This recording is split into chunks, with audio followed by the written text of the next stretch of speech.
Plein les mirettes est un jeu qui m'a été commandé par la bibliothèque départementale de la Mayenne par l'intermédiaire de Valérie Gendry, bibliothécaire.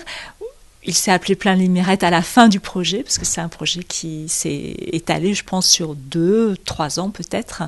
C'était un très long cheminement. Et donc, effectivement, il s'appelle Plein les mirettes et c'est pour mieux observer le département de la Mayenne, le patrimoine de la Mayenne.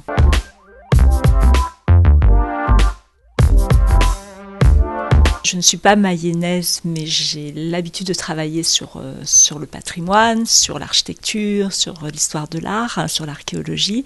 La Mayenne donc m'a été présentée par Valérie Gendry, qui m'a fait visiter donc ce département que j'ai trouvé très beau. Donc je suis venue plusieurs fois à la recherche de tout ce qui pouvait m'étonner, m'épater et faire ouvrir les mirettes de mes futurs joueurs.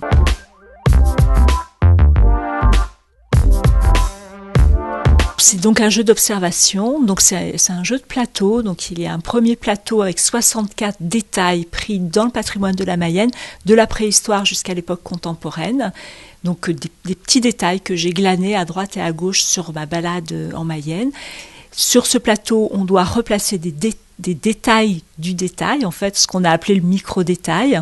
Alors, ces micro-détails sont dessinés sur des galets à l'angle de Chine. Donc, on replace le micro-détail sur le détail et après, on est renvoyé sur la carte de la Mayenne par l'intermédiaire d'un livret ce livret explique où a été pris, où a été dessiné le détail, donc l'histoire du lieu, l'histoire du bâtiment, l'histoire de l'objet, l'histoire du lieu qui le contient.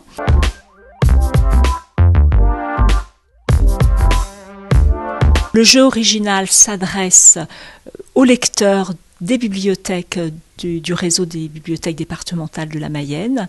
Le jeu édité s'adresse à tout le monde.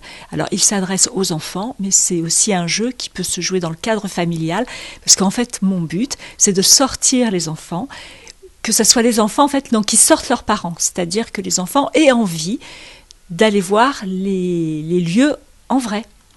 Donc de visiter leur propre département, mais aussi qu'également les enfants extérieurs ou que les visiteurs extérieurs aient envie de découvrir la Mayenne par l'intermédiaire de ce jeu. Et donc le jeu édité est là parce qu'on pourra en trouver et on pourra donc jouer avec le jeu édité.